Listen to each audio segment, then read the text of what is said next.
সাগর কলা পেকে আছে এখানে। আমাদের নরসিংদীকে বলা হয় কলার রাজ্য।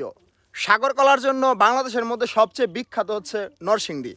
নরসিংদীর কথা যদি আপনার মাথায় আসে তাহলে প্রথমে আসবে কলার কথা। তো নরসিংদীকে কলার জন্য কেন বিখ্যাত বলা হয়, কারণ তো অবশ্যই আছে। তো দেখেন, এই যে দেখতে পাইতেছেন, মানে আপনার যেদিকে চোখ যাবে, এই আশেপাশে আপনার যেদিকে চোখ যাবে, কলা বাগান ছাড়া আপনি আর কিছুই পাবেন না।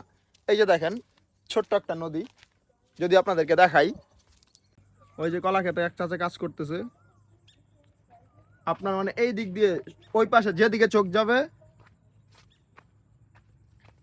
ওই যেদিকে চোখ যাবে মানে আপনার হচ্ছে শুধু কলা আর কলা।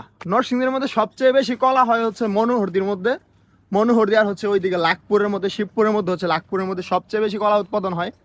তো মানে এইখানে আপনার যেদিকেই চোখ যাবে শুধু কলাই দেখতে পাবেন। এই জন্যই নরসিংদীকে কলার জন্য বিখ্যাত বলা হয়। এমনি এমনি কিন্তু বলা হয় না এখানে যে দুই একটা ক্ষেতের মধ্যে কলা করা হয়, অল্প একটু জায়গার মধ্যে কলা করা হয়, এরকম কিন্তু না। পুরো নরসিংদীতেই মোটামুটি কলা ছড়িয়ে ছিটিয়ে আছে। তো এই জন্যই কিন্তু নরসিংদীকে কলার জন্য বিখ্যাত বলা হয়।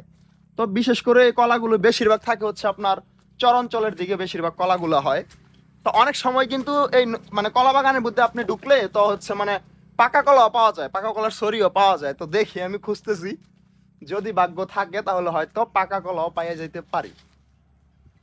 এই জন্যই হচ্ছে আমাদের নরসিংদীকে কলার জন্য বিখ্যাত বলা হয়। ভাই পুরো নরসিংদীর এই কলা ছড়িয়ে ছিটিয়ে আছে, আপনি যেদিকে যাবেন কলা অবশ্যই পেয়ে যাবেন। ভাই ভাগ্য আসলে জিনিসটা হচ্ছে অনেক কিছু। এই যে দেখেন সাগর কলা পেকে আছে এখানে।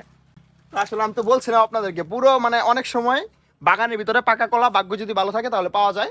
তো হচ্ছে এই যে আমরা এখানে পেয়ে গেলাম। তো আসলে শরীরটা তো নষ্টই হয়ে আছে, দুই একটা কলা খাইলে হয়তো তার কোনো ক্ষতি হবে না, এটা বিক্রি উপযোগ্য না, এই যে দেখতে পাইতেছেন।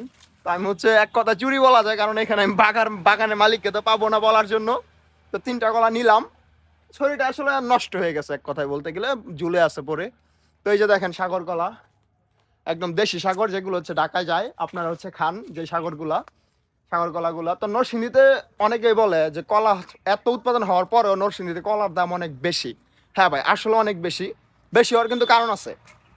কারণটা হচ্ছে, ধরেন এখানে উৎপাদন করতেছে, তো এখানে যদি আপনি উৎপাদন করে ঢাকা শহর বা বাংলাদেশের বিভিন্ন জায়গায় যেহেতু নরসিংদীর কলাগুলো যায়, ওইখানে যদি ওনারা কিনে নেয় হচ্ছে বেশি দাম দিয়ে, ধরেন ঢাকা একটা কলা 10 টাকা করে বিক্রি হয়, তো যারা রপ্তানি করে, যারা হচ্ছে বিক্রি করে, তা তো ঢাকা বিক্রি করে দেয় কম দামে। কেন আপনার নরসিংদীকে 5 টাকা করে দিবে এটা বলেন?